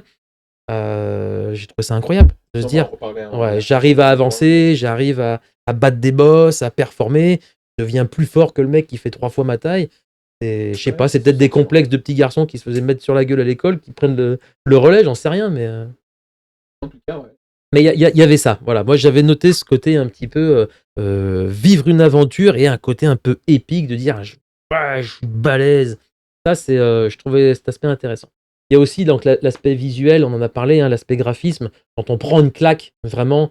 Et l'aspect graphique, hein, je m'étais bien séparé, j'avais déjà mis dans mes notes, graphique et la DA. Effectivement, on peut prendre comme exemple les 2 Zelda qui sont sortis sur Wii U, puis après sur Switch. Breath of the Wild et Tears of the Kingdom. J'ai pris une claque, mais graphiquement, c'est pas beau. Hein. C'est plein d'aliasing, il y a du popping, il y a les décors qui apparaissent au fur et à mesure. Mais au niveau de direction artistique, c'est suffisamment bien travaillé pour que ce soit acceptable, et la DA, elle est magnifique. Voilà. Et pourtant, graphiquement, c'est dépassé. La Switch était déjà dépassée à sa sortie. Breath of the Wild est un jeu qui ne pouvait pas rivaliser avec les consoles de l'époque et les PC de l'époque, mais il a su me toucher par rapport à sa direction artistique. Je le trouvais, je vais pas dire beau, parce que graphiquement, c'était pas beau, mais il y avait une patte artistique qui m'a fait vivre quelque chose, quoi. Voilà. Mais c'est bien parce qu'on a chacun, tous les trois, un ressenti en fait par rapport à ce qu'on attend au jeu. Même si on se connaissait, là on a posé carte sur table et on sait vraiment ce que chacun ressent quoi, quand il joue. Et justement, on en a parlé avant le stream, parce que j'ai fait l'acquisition de PVM récemment, qui sont c'est un peu les écrans OLED de il y a 30 ans, quoi. C'est des écrans cathodiques professionnels. Et mon grand kiff en ce moment, c'est de redécouvrir des jeux rétro sur les consoles d'origine et de les avoir de la meilleure des façons sur un écran de qualité professionnelle. Et là, franchement, c'est pas le graphisme qui saute aux yeux, mais c'est la direction artistique, de voir si c'est coloré, de voir si c'est bien animé. Voilà. Et ça, c'est plutôt une direction artistique et pas un côté graphique, parce que des jeux 16 bits, ils n'étaient pas forcément graphiquement très beaux, quoi. Moi, j'avais rien compris. Il me parle de PVM, BVM, PIPAM. Je me suis dit, mais de quoi il parle? Et en fait, il m'a dit, écoute, Francky, j'ai réussi à avoir des écrans qui sont la forme de télé cathodique. Vous savez, les écrans qu'on avait à l'époque quand on jouait sur les consoles. Bien carré. Bien carré. Et là, je lui dis, mais c'est quoi la différence avec une télé cathodique? Il m'a dit, mais mec, ça, c'est des écrans que dans les régies, quand les films étaient tournés, c'est des écrans qu'ils utilisaient dans les années 80, 90. C'est des écrans cathodiques haut de gamme. Pro. Ouais. Et en fait, si tu veux, ce qui est très drôle, le parallèle avec Stéphane, c'est que lui, il va chercher, moi ce que je recherche, c'est l'OLED, l'Ambilight, le son Dolby Atmos, vraiment l'immersion la plus pure possible, HD, et lui, il va faire la même chose, mais dans le rétro.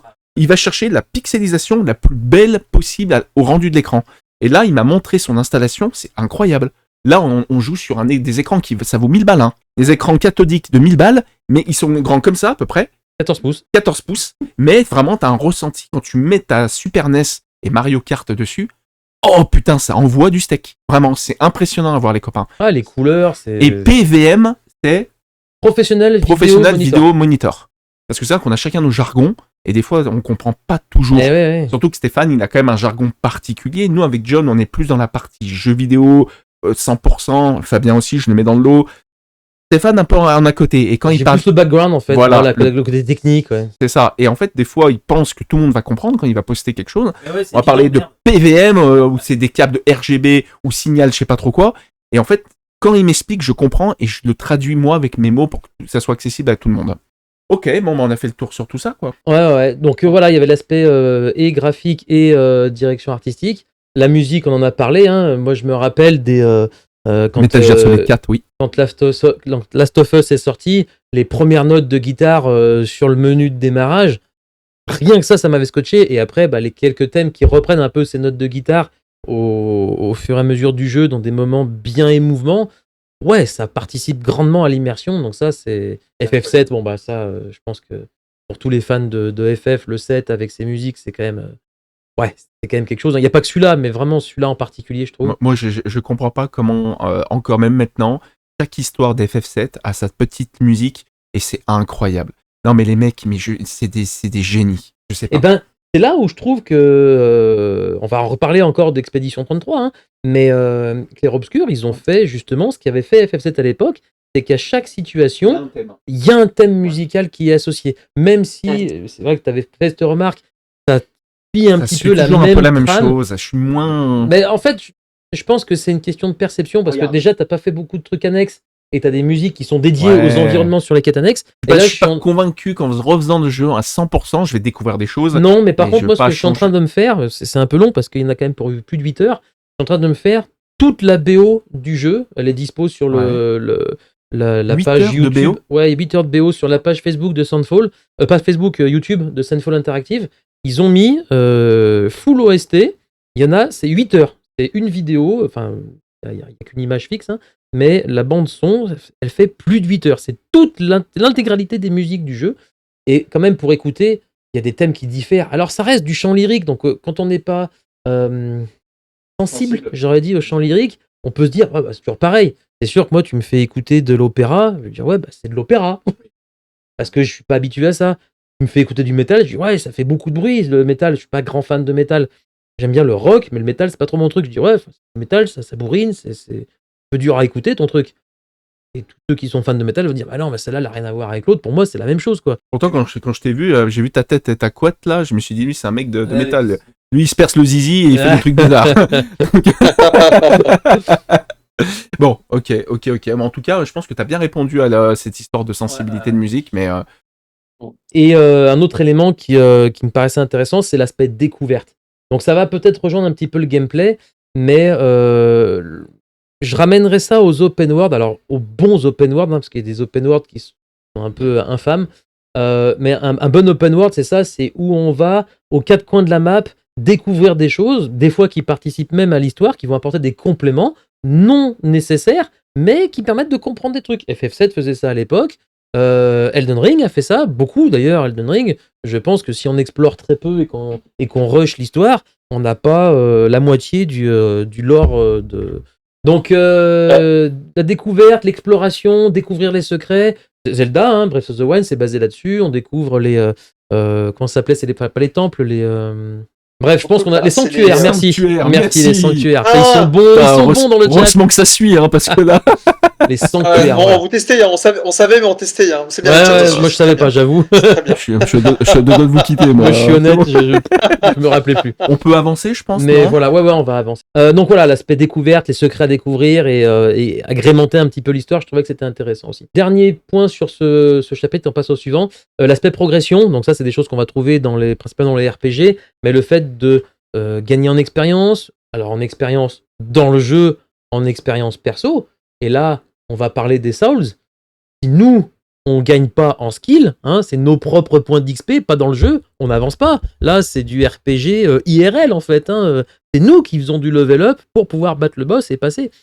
Et autrement, dans tout ce qui est sur base de RPG, on monte, on gagne des points d'expérience, on améliore tel stat, on voit lesquels sont les plus judicieux. Aspect un peu stratégique où on doit réfléchir, faire ses propres builds et tout, ça je trouve ça très intéressant aussi et ça participe au plaisir de jeu. On optimise, on fait des builds sympas et tout. Après, tu disais, voilà, dans les Souls et les jeux d'aventure, pas forcément, c'est des skills, ouais, mais tu sais, il y a beaucoup maintenant de jeux actuels où c'est l'armure, c'est les points de compétence. Il y a quand même ce système de progression du personnage qui fait que tu es plus fort. Et ça, bizarrement, il y a vraiment deux jeux pour l'instant qui ont échappé à ça. C'est Kena of the Bridge et Sekiro. C'est vraiment des jeux qui m'ont attiré parce que justement, t'avais pas forcément cet aspect de je m'équipe pour devenir plus fort ou j'ai des compétences qui vont me permettre de faire... C'est vraiment t'habiter ton couteau. Et c'est ça aussi que je recherche. On en parlera dans la difficulté, le dernier thème de la soirée. Mais c'est vraiment ça qui m'attire le plus. Parce que c'est vrai que maintenant, tu peux être sur Elden Ring, hein, tu peux farmer je sais pas combien de levels, tu peux t'équiper comme pas possible. Et au final, ça rejoint un peu le JRPG. Hein. T'arrives et tu deviens bien plus fort. Donc, t'as ton skill, ok, mais des fois, t'as pas trop évolué niveau skill, hein. T'as juste été avec une meilleure armure pour gagner, quoi. Il y a des jeux d'aventure, il n'y a pas que le RPG qui fait ça. Hein. God of War, c'est un peu le principe, hein. On augmente, on gagne des compétences. The Witcher, je le mets quand même dans la catégorie RPG, hein, mine de rien. Ouais. Mais bon, RPG aventure, ouais, c'est un peu... c'est RPG occidental. C'est RPG pur occidental. Ouais, c'est ça. Ok. Voilà. Bien, passons à la section suivante. Et donc, il y a un point que j'avais commencé à aborder, ça me permet de faire la transition. C'est la nostalgie. Et j'ai intitulé ça « Nostalgie puissante, mais pas suffisante ». En gros, c'est est-ce que notre passif de joueur, on en parlait en introduction de l'émission, de joueurs enfants, ados, est-ce que c'est ça qui nous pousse à continuer le loisir qui a bercé notre jeunesse, ou est-ce que c'est une manière d'oublier un petit peu, comprendre l'âge, qu'on a une vie d'adulte avec des responsabilités? Pour vous, c'est quoi? Est-ce que le jeu vidéo, c'est un échappatoire du quotidien? Est-ce que c'est une manière de vous replonger dans un loisir que vous avez depuis tout petit et qui, quelque part, même si c'est pas un jeu qui évoque la nostalgie, c'est la nostalgie de jouer comme enfant à 20 centimètres de sa télé? Je trouvais que l'aspect nostalgique, et on fera le parallèle avec les jeux remake, remaster, je trouvais que c'était une question intéressante sur l'attente des joueurs. Qu'est-ce qu'on cherche quand on lance un jeu vidéo, en fait? Est-ce que la nostalgie fait partie pour vous de ce plaisir de jeu? Ah bah, carrément, moi je suis très nostalgique moi sur tout et ça sort même du cadre du jeu vidéo, hein, la musique, les films, enfin bref tous les médias, hein. Moi je suis très, très nostalgique. Même, ma vie personnelle, je suis tendance à souvent des fois me remémorer des moments de ma vie, de mon enfance. Bien sûr. Donc ouais, le jeu vidéo n'échappe pas du tout À la à règle. mon côté très, très ouais, totalement très nostalgique. C'est pour ça que, ben, tout à l'heure je le mentionnais, que moi j'achète beaucoup de remaster, remake parce que c'est des jeux qui me, ramènent aussi à une enfance, à un passé, à des moments où je considérais que le jeu vidéo était bien meilleur qu'aujourd'hui. Alors, c'est pas le débat de la soirée, mais, vous savez le célèbre «C'était mieux avant», donc Ah moi là je là. fais partie de cette maison-là.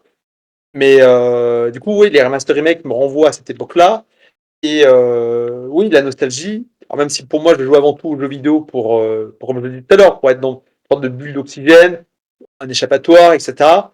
Mais oui, la nostalgie, ça joue beaucoup aussi sur, je pense, ma consommation du jeu vidéo parce que, vu que je joue aux jeux vidéo depuis que je suis tout enfant, ben, c'est au final, c'est une petite dose, d'adrénaline, de dopamine, de jouer à une passion que je joue depuis, une passion qui me suit, et pour lequel je passe beaucoup de temps depuis ma tendre enfance, quoi. Donc Mmh. ouais, je considère que la nostalgie, ouais, a une présence très importante, ouais, dans ma vie, ouais. Ouais, Et OK. je l'assume parce que je sais que certains, ont du mal à le dire, que la nostalgie, vous savez, arrêtez d'être des vieux cons, arrêtez de ressasser le passé. Moi, tu sais, j'assume totalement pour le coup, ma nostalgie. Alors je sais que autant pour toi, je sais pas, mais je sais que Francky, je pense qu'il est très nostalgique comme Ah, moi, mais mais il moi, aura l'occasion je sais pas si je de suis le dire. même pas plus nostalgique que toi. Je sais pas, hein. Ah ouais, non, mais voilà, je sais que, voilà, je sais que je sais, voilà, que tu comprends très bien ce que je dis, mais moi, en tout cas, la nostalgie, je l'assume parce que tu sais qu'il y a des gens qui ont du mal à assumer. C'est le temps passe, les gens vont dire, mais vous êtes plus à la mode, vous êtes plus ceci, plus cela. Mais merde, laissez-nous, tu vois. La nostalgie, ça renvoie à une époque. En plus, bon, c'est pas le débat de ce soir, mais à une méga super bonne époque, qui sont les années 90, voire le début des années 2000, qui sont pour Alors moi une période de l'histoire extraordinaire. là-dessus, c'est pareil, ça va être une question de perception. Déjà, la nostalgie, il faut bien, définir le terme. La nostalgie, c'est un mélange de 2 sentiments qui sont un peu entremêlés entre la joie et la tristesse. C'est-à-dire qu'on va se rappeler de quelque chose qui nous est potentiellement joyeux, mais ça nous ramène quelque part à se dire: «Ah, c'était avant et j'ai vieilli», et donc là, c'est le côté un peu tristesse qui prend. Et moi, j'ai une façon de vivre la nostalgie qui penche plutôt du côté tristesse. Le fait que j'ai eu une enfance qui était pas spécialement, facile, c'est pour ça que peut-être que j'aime autant le jeu vidéo, parce que déjà à l'époque, quand j'étais tout petit, c'était déjà un exutoire de mon quotidien, et c'est pas normal quand on est enfant d'avoir besoin d'un exutoire. C'est-à-dire quand on vit une vie d'enfant, on a normalement l'insouciance, pas de contraintes particulières, enfin c'est la belle vie l'enfance quoi, normalement. Et ben moi j'ai pas vécu ça, donc déjà le jeu vidéo était un exutoire pour moi, et justement, la nostalgie c'est pas le vecteur premier, moi c'est plutôt ce qui est resté, c'est le côté exutoire où pendant le temps de mon jeu, je me plonge dans un univers parallèle où les soucis du quotidien y disparaissent et je laisse place à ce monde fantasmé, où chaque action entraîne une conséquence, mais c'est jamais grave puisque c'est dans un jeu. Je redémarre le jeu, la conséquence elle est pas grave. Donc sans impact sur la santé, sur le travail, sur la famille, rien. Tout ce qu'on fait n'est pas grave, et au pire on recommence le jeu, voilà. Alors qu'au quotidien, tu prends une décision, c'est pas la bonne, tu vas peut-être le payer pendant 10 ans. Voilà. Donc c'est ce côté où tu peux vivre des choses que tu peux pas vivre dans la vie du quotidien et tu t'échappes. Tu penses à rien d'autre. T'es en sécurité, quelque part. T'es complètement en sécurité, tu crains rien. Voilà, donc ça, c'est le côté qui me plaît beaucoup dans le fait de jouer, hein. Après, moi, on en a déjà parlé dans d'autres émissions, le jeu vidéo, pour moi, ce n'est pas que jouer. Voilà. Et ça, bon, j'en ai déjà beaucoup parlé. et ceux qui suivent la chaîne connaissent. Ouais, ok, je suis un peu d'accord avec, sinon pour rebondir à ce que tu disais, moi, de mon côté, j'avais mis, en fait, la passion du jeu vidéo, tu l'as gamin, et soit tu l'as, soit tu l'as pas. C'est-à-dire que quand tu arrives adulte, si t'as pas été dans le jeu vidéo, c'est très rare, attention, il y a des exceptions, où tu vas te découvrir joueur. Voilà. C'est soit tu t'as été bercé dedans quand t'avais 5, 6, 7, 8 ans, peu importe, et tu l'as gardé jusqu'à 40 ans, soit tu ne l'as plus du tout. Et à contrario, beaucoup de gens l'avaient quand ils étaient gamins et l'ont perdu en grandissant. Moi, j'ai plein de potes qui étaient bien gamers. Alors, c'est vrai qu'on jouait beaucoup au même jeu, des jeux de tir ou des jeux de football, mais qui étaient très gamers et qui, là, à 40 ans, avec leur vie de famille, le jeu vidéo, c'est vraiment une passion qui passe mais au-dessus de la tête, quoi. Donc, il y a ça. Pour moi, il y a beaucoup de joueurs, il y a très peu de passionnés. Et c'est ça, on en avait déjà parlé aussi dans une émission hein, sur le thème de la passion, justement. Nous, on a une vision de passionné du jeu vidéo, mais je suis convaincu qu'il ne faut pas être passionné pour apprécier le jeu vidéo. Voilà. Oui, bien sûr. Ouais. Tout comme il y a plein de gens qui vont se contenter de regarder un film le dimanche soir sur TF1 sans l'avoir vu au ciné, alors qu'un cinéphile, lui, c'est dans une salle obscure. Point. Voilà, on peut faire ce parallèle avec plein de domaines. Hein. Il y en a qui vont adorer l'expérience de la littérature à travers de la narration, comme des sites comme Audible ou tout ça, et des passionnés de littérature qui vont dire non, le livre c'est sur du papier déjà, et c'est toi qui le lis, c'est pas quelqu'un qui le lit pour toi. Voilà. Et pour la nostalgie, ouais, comme John, très très nostalgique de tout ce qui se passe. Alors c'est des fois des paradoxes parce que j'adore toutes les nouvelles technologies, je suis très friand, je vous parle de casque VR, de télé OLED, mais des fois ça me fait chier. Là ce week-end on a fait Split Fiction avec mon pote, et en fait rien que de le fait de se mettre sur le canapé, de connecter le compte, on n'arrivait pas à connecter la manette parce on n'avait pas pris le bon câble de la manette. Des fois, tu te dis, putain, mais avant, t'avais pas ces merdes. Tu mettais ta putain de PlayStation, on mettait nos 2 manettes et c'est parti, quoi. Ou 4. Ou 4 manettes. Et c'est vrai qu'il y a ce côté qui m'énerve, comme, en fait, finalement, une fois dans le jeu, et surtout le dernier niveau de Split Fiction est tellement innovant que tu te dis, mais putain, mais c'est incroyable ce qu'ils ont réussi à faire. Et moi, j'ai été marqué par ce putain de jeu. Je me suis dit, mais putain, franchement, je disais à Fab, putain, mais c'est incroyable, mec. Et même lui, je voyais dans ses yeux qu'il disait, ah ouais, franchement, ils ont fait quelque chose de fort. Donc il y a cette nostalgie qui me dit. Mais il y a l'innovation. Et il y a l'innovation. Ouais, l'innovation, justement, je voulais l'aborder. Bah vas-y. Je trouve que depuis plus de 50 ans de jeux vidéo, quasiment, hein, ça a commencé dans les années 70, quoi, hein, les tout premiers jeux. Donc ça fait à peu près 50 ans de jeux vidéo. Je trouve que c'est compliqué aujourd'hui d'être innovant. C'est compliqué. Et bah, justement, quand un jeu arrive à être innovant, mais quel bonheur! Parce que justement, c'est difficile d'innover sur 50 ans d'histoire du jeu vidéo. On a pareil au cinéma. Hein. Tenter un scénario intéressant au cinéma commence à être difficile. On a déjà quasiment tout exploré, quoi. Dans le jeu vidéo, je trouve que c'est un peu pareil. Eh ben, il y a encore des productions. Tu l'as vécu avec Split Fiction. Moi, je trouve que Clair Obscur, et je suis désolé de rebondir encore une fois là-dessus, il y a plein de choses qui sont innovantes. Il y a des mécaniques qui sont bien huilées depuis des années, mais il y a des points d'innovation qu'on n'avait encore jamais vu et qui font du bien et qui donnent un bon souffle dans la catégorie RPG et ça fait du bien. Donc l'innovation, moi je trouve que c'est intéressant aussi dans les mécaniques de gameplay. Il y a des mécaniques qu'on connaît par cœur. Je parlais du tour par tour, on en a parlé tout à l'heure. Hein. Le tour par tour de Clair Obscur, je le trouve malin, je le trouve intelligent et un peu innovant. Voilà. Non, mais c'est non seulement dans l'aspect gameplay, mais aussi dans l'aspect graphique de comment sont présentés les menus du tour par tour. On l'avait jamais vu ça. C'est chiadé, ça s'intègre presque au décor. Tu dis mais c'est malin ce qu'ils ont fait. Et en même temps, il y a ce côté réconfortant de quelque chose de quelque part un peu connu. Ah c'est bon, le tour par tour je connais, je maîtrise, c'est bon. Et là on a l'innovation en plus qui fait redécouvrir quelque chose, qui nous challenge un peu. J'ai trouvé ça très malin. Et ces découvertes, ça m'excite au plus haut point. Et tu vois, pour décortiquer encore ce jeu-là, bon, voilà, ça sera peut-être le jeu de l'année, donc peut-être. C'est pas mal, peut-être. Hein, on en parle, c'est bien. Encore une fois, avec du recul, encore dans les aspects un peu que j'ai moins aimé, j'ai adoré ce système, mais je me suis dit des fois c'était lourd, c'était lent, c'était chiant. Et le fait de faire du grind de JRPG à l'ancienne, je me lance une vidéo YouTube, je regarde, j'appuie sur X en boucle, ça peut être pénible et mais certains ne comprennent pas, mais ça fait partie de mon éducation. Moi j'ai été élevé à l'âge de 6-7 ans, je jouais déjà comme ça à monter mes personnages en appuyant sur la X, en tournant en boucle. j'aurais peut-être préféré qu'ils nous donnent le choix, au moins pour les trash mobs, de pouvoir faire un système tour par tour plutôt classique, et sur les combats plus épiques et boss, là on est sur de l'esquive et de la parade. Parce qu'au final, t'es obligé d'être devant ton écran, tu peux pas regarder une vidéo YouTube et en appuyant sur... Et il y a ce côté un peu bloquant qui me dit que ça reste un JRPG. Je suis pas dans un jeu où je me déplace dans la 3D. Je vais à droite, je vais à gauche, je saute, je dois esquiver, tout ça. Là, je me poserais pas ces questions-là parce que je serais complètement immergé. D'attendre, esquive, parade, contre-attaque, parade, bah des fois ça m'a un peu emmerdé. C'est novateur, mais c'était mon ressenti. Ah bah, après, c'est sûr que c'est une mécanique de gameplay qu'on va retrouver tout au long du jeu. Hein. Ah oui, c'est sûr. Oui. Et sur des jeux où tu vas rester bien 60-70 heures, ouais, forcément, au bout d'un moment, tu peux te lasser de la mécanique. Hein.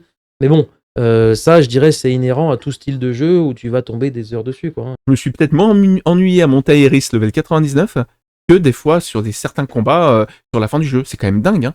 Alors après, ça, encore une fois, je pense que c'est une question de perception. Ouais, c'est une perception. Je pense que la majorité des personnes s'emmerderaient à monter des persos, à faire des farms. Fab, il déteste ça. Il m'a dit que le farm à l'ancienne sur des JRPG, c'est le truc le plus infâme qui existe, tout simplement. John, quelque chose à ajouter ? Non, vous avez fait le tour, non, très bien. Très bien. Donc on en avait parlé tout à l'heure des coûts de production. Aujourd'hui, je pense que les studios, ils tentent aussi de fiabiliser leurs investissements qui commencent quand même à être colossaux. Et donc, ils restent principalement dans des formules qui marchent. Et surtout, on s'adapte au plus grand nombre. Ça, c'est quelque chose, aujourd'hui, qui dans l'industrie, je trouve, pose problème. On perd, et en tout cas, j'ai l'impression qu'il y a certains studios qui perdent un peu leur essence. Et je pense notamment à Square Enix. Je prends l'exemple des derniers FF. Hein. Franchement, on est passé du JRPG au ARPG, de l'action RPG. C'est plus du RPG, du JRPG comme on l'a connu à l'époque. Le JRPG, ça a quand même une connotation forte au tour par tour. Regardez les derniers FF, il n'y a plus du tout de tour par tour. On est dans de l'action RPG pur et dur. C'est vrai. C'est moins tactique. C'est beaucoup plus dans l'action. Ça marche, hein, on passe un bon moment, c'est pas la question. Et le jeu se vend en plus. Et c'est quand même moins intense qu'il y a 20 ans, je trouve. On a perdu un peu l'essence même des FF. Moi, vraiment, le 16 est bien, hein, j'ai passé un bon moment, mais je suis loin d'avoir vécu une expérience comme j'ai pu le vivre sur le 7 ou le 8. Alors, je sais que moi et John, on a un côté positif sur cet avis-là, sur ce côté un peu dynamique, et je sais que toi, tu fais partie de ceux qui trouvent que... Moi, je suis un peu le cul entre deux chaises sur cet avis-là. C'est que oui, j'aime mon tour par tour des vieux FF, comme j'aime un peu ce côté dynamisme, putain, sur FF7 Rebirth, sur des combats qui sont incroyables, où je me suis vraiment pris surtout dans le simulateur. Donc je sais pas trop quoi penser. Là, demain, on me dit, bah t'as une pilule rouge, une pilule bleue, qu'est-ce que tu choisis, Franck ? On a FF17. FF17. Et voilà, qu'est-ce qu'on fait ? Putain de merde. Je serais en train de bégayer là. Et je sais pas quoi répondre. Je me dis d'un côté, putain, j'ai envie de garder mon dynamisme. Parce que il faut que je me mette un peu à la page. C'est bon, il faut arrêter d'être aussi, entre guillemets, vieux con. Et d'un autre côté, putain, mais finalement, des HD 2D, on en voit de plus en plus à la mode. Je sais pas si je vais pas opter peut-être pour le côté un peu action. Je sais pas, hein, je dis ça là, mais... À voir, après, sans dire ça nous plaît pas, moi je parlais vraiment du fait que certainement que des studios optimisent en s'adaptant au plus grand nombre sur des formules qui vont être suffisamment acceptables, et c'est peut-être un peu plus ce que tu dis, peut-être toi John aussi t'adhères un petit peu plus à cette formule, mais ça perd son essence. Je pense que les FF jusqu'au 10, peut-être le 12 encore, et encore pas tant que ça le 12, c'était du tour par tour, et après on a commencé à devenir, déjà dès le 12, hein, je crois que ça commençait à être de plus en plus action RPG. Hein. Le 13... Ouais. Oui, bah, le 13, c'est encore du tour par tour, hein, mais c'est vrai que c'est plus dynamique. Le 13, c'est plus du tour par tour, c'est avec de la jauge ATB. Hein. C'est de l'active time battle, c'est pas du tour par tour. Hein. C'est encore un peu différent. On commençait à être à la transition. Oui. Les menus et tout nous laissent penser que c'est du tour par tour, mais c'est une jauge ATB et c'est les personnages qui agissent les uns après les autres. Le tour par tour, c'est nous qui choisissons les actions de chacun des personnages. Là, la jauge ATB, on définissait une stratégie, on va dire, et après, on jouait que le perso principal et les autres suivaient en fonction des directives qu'on leur avait données. Mais c'était pas un ordre précis à chaque perso. Enfin, il me semble, de mémoire. Hein. Donc, on commençait déjà la transition, et alors le 16 a été la transition la plus radicale. Il n'y a plus d'ATB, il n'y a plus rien. On est dans de l'action complètement. Hein. Ouais.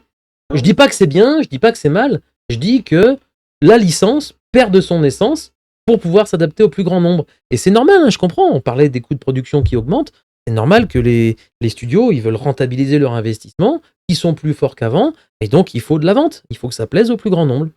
Et les puristes vont être un peu déçus, mais l'expérience est sympatoche, on adhère quand même, et les nouveaux vont adhérer parce que c'est plus accessible. Voilà. Ouais, donc de toute façon, je pense qu'il n'y aura pas de retour en arrière sur Square Enix. On a beau dire que comme quoi Clair Obscur a mis un coup de pied dans la fourmilière et qu'ils sont en train de changer leur fusil d'épaule, moi j'y crois moyen. On verra, l'avenir nous le dira. Pour le 7, le troisième partie, c'est sûr que non.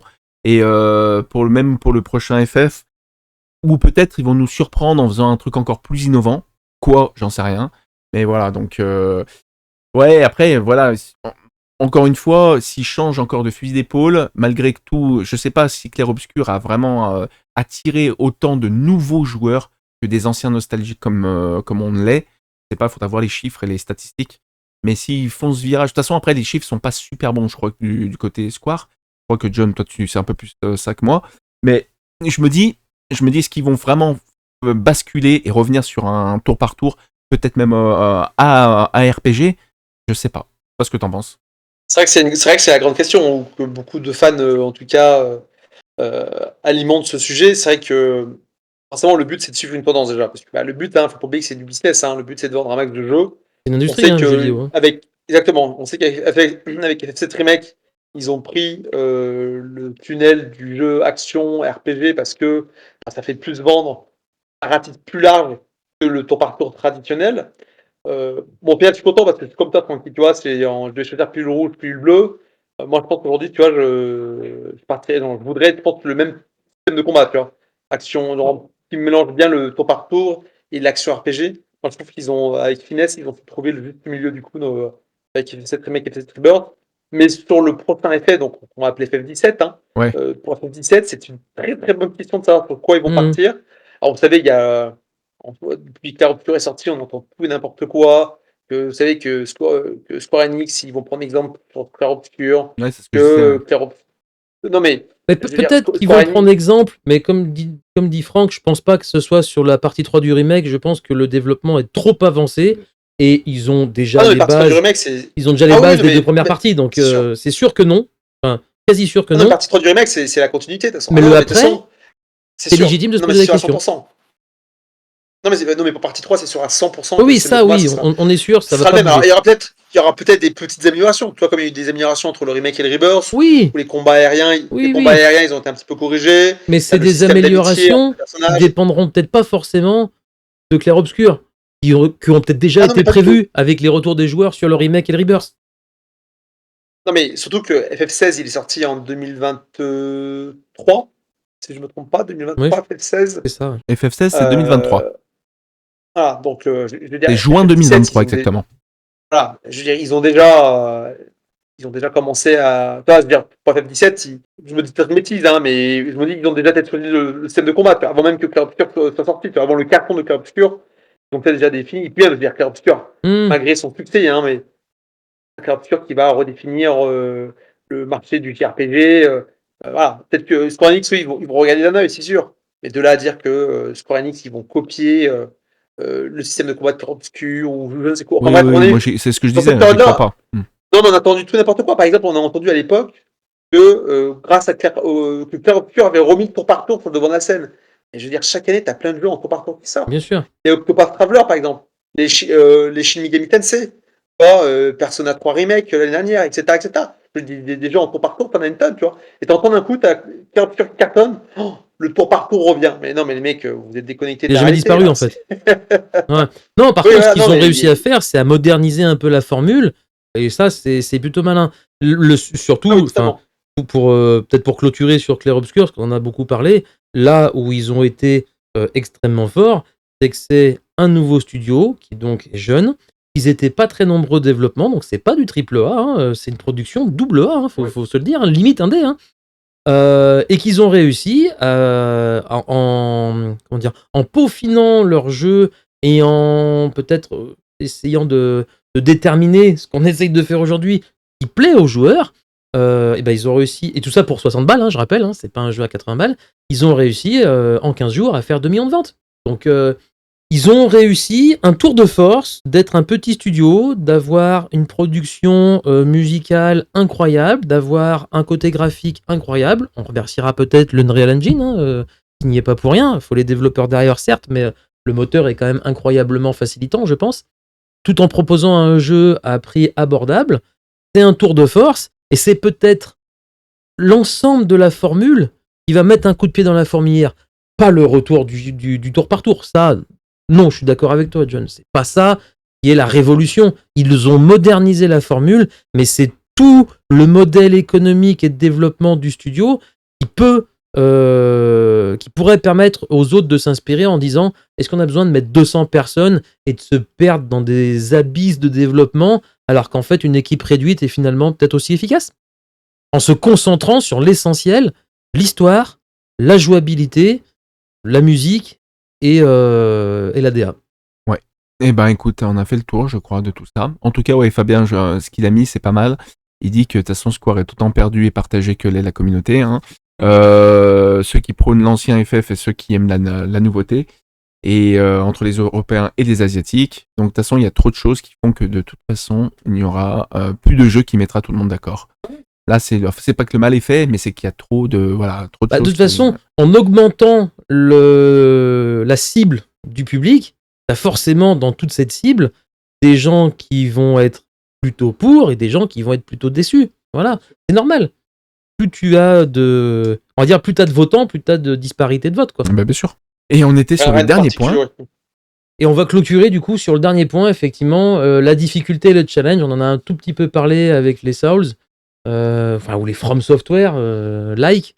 Il n'y a pas que les Souls, hein, mais les productions de From Software sont quand même réputées pour être des jeux à challenge. Je n'aime pas dire difficile, à challenge. Exigeant. Exigeant, voilà, exigeant, à challenge, c'est peut-être plus juste. Et puis il y en a qui jurent que par la difficulté. Hein. Toi, je sais, Franck, t'es pas mal dans le challenge et dans la difficulté des jeux. Alors, oui et non, c'est ce que j'ai mis. J'ai mis un jeu difficile, oui, mais pas pour tous les genres. Tout ce qui est jeu d'aventure et jeu dynamique, ça s'y prête super bien. Comme je disais en introduction, dans ce qui me fait vibrer chez un jeu d'horreur, il faut que ça me fasse peur, un JRPG, il faut que je sois transcendé par le scénario, et un jeu d'action, il faut que je me mette à la place, un peu comme tu disais, on est là pour tuer des dieux, on est là pour vraiment être quelque chose d'épique, et si derrière ce dieu, je le piétine, je me fais chier. Donc il faut que ça soit difficile. Et je recherche ça, c'est devenu une vraie dopamine. Quelque part, sans difficulté, aucune gloire. Et voilà, ça rejoint un petit peu ça, cette histoire de dieu. Mais un JRPG, par exemple, c'est pas là-dedans où je vais vraiment m'éclater sur une difficulté. J'aime bien, moi, en fait, avoir un jeu de base, JRPG, sans pouvoir choisir mode facile, difficile ou voilà, et créer ma propre difficulté en me mettant des contraintes, en faisant des low level par exemple. Et là, oui, je suis content parce que on a un jeu de base que j'ai un peu transformé. Et si au final le jeu d'aventure, je le vis sans vraiment réelle difficulté, j'aurais passé un bon moment. Donc tu vois, la difficulté, je la recherche pas non plus sur chaque jeu. Les jeux de plateforme, j'aime bien, mais ça peut vite me lasser. Là, j'ai fait justement le jeu indé, la Ori The Blind Forest, qui m'a porté un gros challenge. Je pensais pas autant d'ailleurs. J'étais très surpris. Mais tu vois, j'étais très content de finir. Et non, je vais pas le refaire. Et je vais pas chercher le 100%. Ça m'intéresse pas du tout. Je me suis bien fait casser le cul à le finir. En plus en low level sans le vouloir. Donc non. Par contre, oui, effectivement, tout ce qui est Souls, tout ce qui est jeu dynamique, j'adore ça. Mais vraiment, et je rejoins ce que je disais en deuxième partie, Sekiro et Kena, qui sont deux jeux où tu ne peux pas en plus t'aider en fait. T'es contraint de t'en sortir tout seul. Il n'y a aucune aide extérieure. Et ça, c'est vraiment, vraiment ce que je recherche de plus en plus dans un jeu.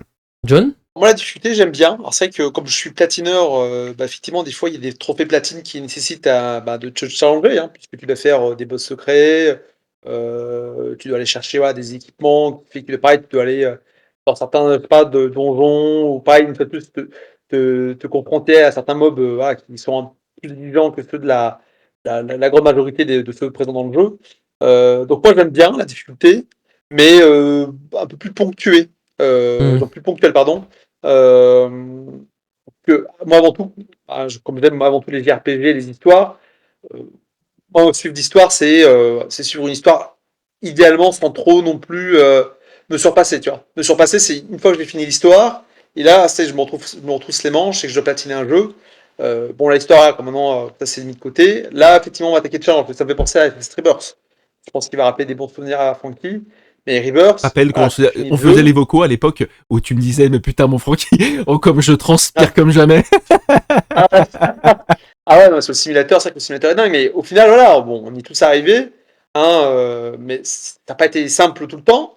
Et une fois de plus, c'est un accomplissement, comme le platine, tu vois, le platine c'est un accomplissement. Toi, d'avoir le ting là, le petit bruit là quand tu as le platine qui se débloque, bah, c'est pareil.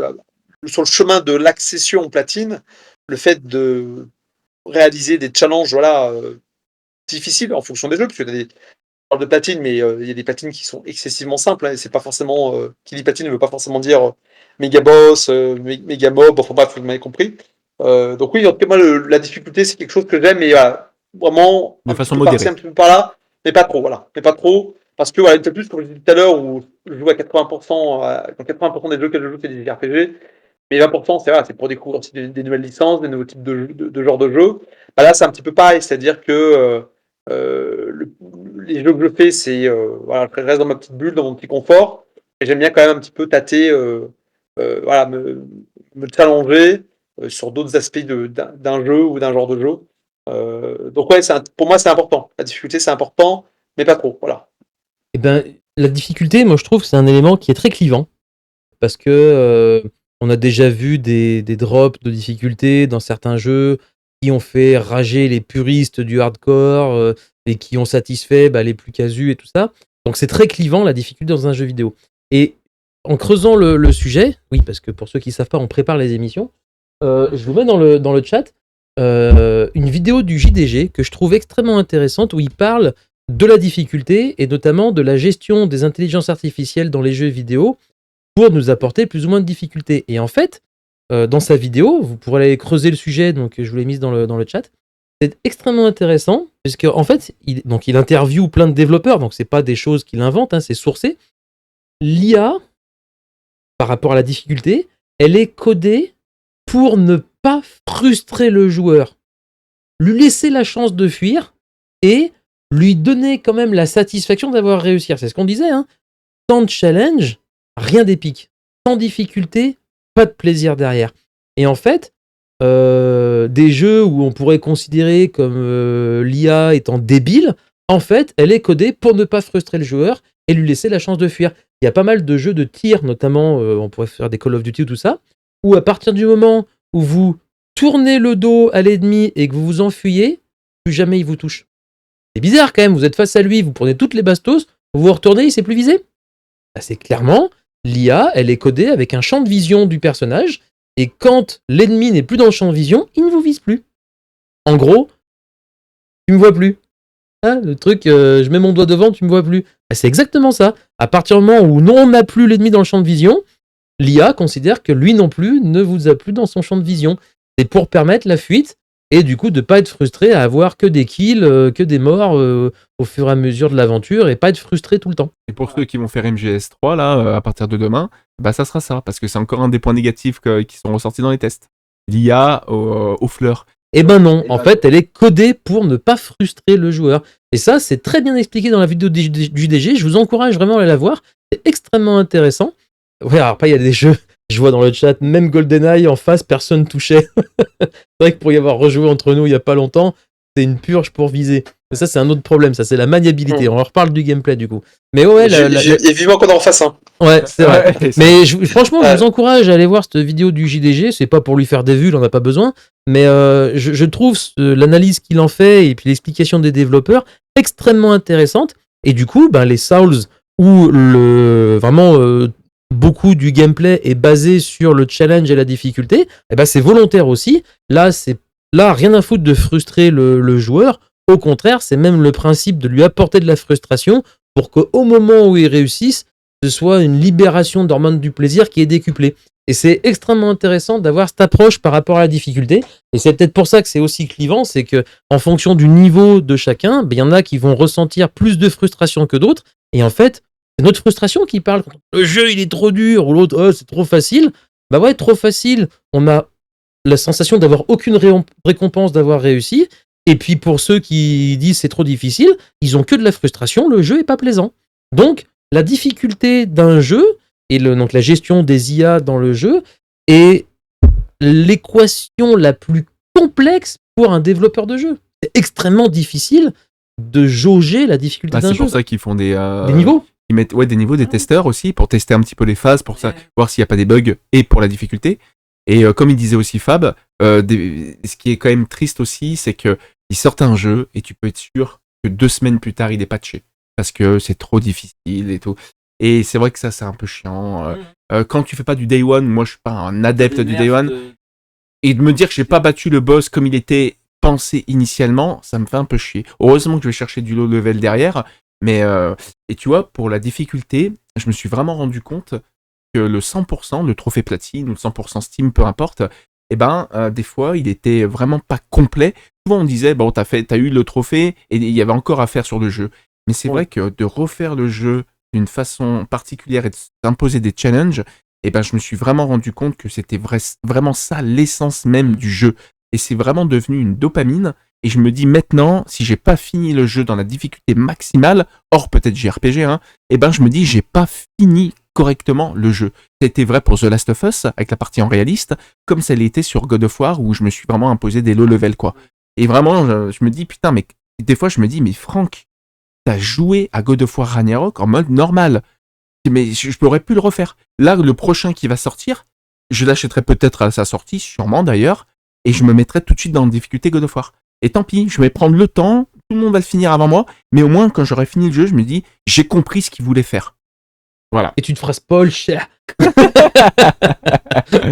Mais bon, après, la difficulté dans les jeux, il faut avouer, c'était très très vrai avant, ça l'est un peu moins aujourd'hui, ça a toujours été un très bon moyen d'augmenter la durabilité d'un jeu. Hein, le jeu était dur, t'avais du try and retry, et du coup, le jeu durait plus longtemps. Aujourd'hui, c'est moins vrai, mais ça existe encore.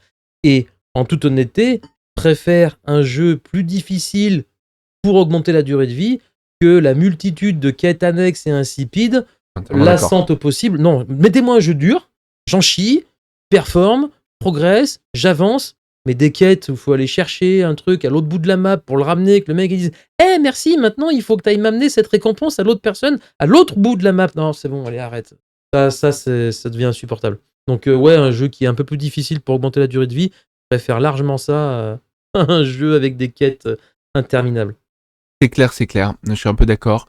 Donc maintenant, trouver un juste milieu sur tous ces jeux. Faut savoir que les Souls-like, c'est un peu la mode. C'est vrai que ça peut faire un débat à lui tout seul. Il y en a peut-être un petit peu trop à toutes les sauces. Est-ce qu'on va pas se lasser? Il y en a beaucoup qui pop en ce moment. Ouais. On en parle un petit peu avec Fab. Comme il y a eu l'époque des zombies, et quelques années en arrière. Là, c'est vrai. C'est un petit peu ça. C'est un petit peu les nouvelles modes. Donc, est-ce qu'on va pas se lasser? Je pense que oui, quand même, parce que ça commence à faire beaucoup de titres à faire. Et c'est toujours un peu pareil. C'est le même plat mangé avec une sauce un peu différente. Je prends encore l'exemple de Fabien qui a fini Wushang, le dernier en date. Il l'a poncé dans tous les sens. Il a fait des NG+, il a NG+5 là, je crois. Et en fait, il me dit, putain, ça me donne même plus envie de me mettre sur Black Myth Wukong. Alors que franchement, peut-être qu'il même est meilleur, ouais. Mais parce qu'il me dit, putain, j'ai peur qu'en fait, j'ai fait le tour, quoi. Et ça va être exactement la même chose. Et j'ai envie de lui dire, pour avoir vu le gameplay des deux, oui, mec. Et tu vas même te faire chier parce que Wushang est peut-être même plus dur. Donc ouais, écoute, c'est comme ça. Après, voilà, on suit les modes. Après, quelle sera la prochaine mode? On sait pas. On verra bien. Ouais. L'avenir nous le dira. Bon, je pense qu'on a pas mal fait le tour. John, des choses à ajouter? Non, pour la difficulté, ouais, pour ajouter une petite dernière note, c'est vrai qu'effectivement, aujourd'hui, on est dans une génération où les joueurs, ils ont peut-être moins le temps, parce que c'est vrai on a plus de choix aujourd'hui, et puis voire même on est plus sollicité par les réseaux sociaux, enfin bref, plus d'écran. Et du coup, les joueurs ont moins de temps et je pense supportent moins la frustration aussi. Donc la difficulté a quand même tendance aujourd'hui à beaucoup être nivelée vers le bas. Par exemple, je vais prendre un cas typique pour cette année, Monster Hunter. Alors, c'est une licence que je ne connais pas, mais je vais rapporter des propos que j'ai entendus plusieurs fois. Mais c'est une licence qui, historiquement, était une licence qui n'est pas accessible pour tous. Et justement, le jeu vidéo est à business, un peu plus. Et les coûts de production élevés, etc., font que faut vendre un maximum de jeux.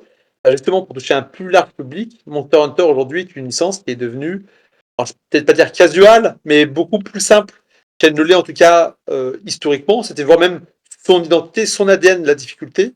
Et pour ratisser large aujourd'hui, Monster Hunter, c'est une licence, voilà, simple, normal. Tu vois, forcément, tu as toujours un peu de challenge, tu vois, un peu de farm à faire, etc. Mais pas un jeu difficile. À l'époque, moi, les premiers, j'avais essayé, j'avais pas réussi à rentrer dedans. Déjà, il y avait peu d'explications, je trouve. Donc, c'était pas très abordable. Tu te dis, mais qu'est-ce qu'il faut que je fasse? Je comprenais pas. Et en plus, la difficulté était quand même assez costaud. Donc, ouais, je peux comprendre que les studios, pour vendre plus de jeux, ils se disent, bah, il faut qu'on le rende plus accessible. Bon, bah merci à vous en tout cas d'avoir suivi. Merci, mon John. Merci mon John. Ouais, bah, merci à tous, hein. C'était une super émission en votre compagnie. Merci aussi aux viewers, au chat aussi. Vraiment un plaisir d'avoir partagé, vécu ce moment ensemble, tous ensemble. Bon, en tout cas, merci à vous deux pour m'accompagner dans cette émission. Sans vous, ça n'aurait pas la même saveur. Débattre tout seul, c'est moins intéressant, même si on a les viewers qui sont là. Portez-vous bien. Ciao les À amis. plus.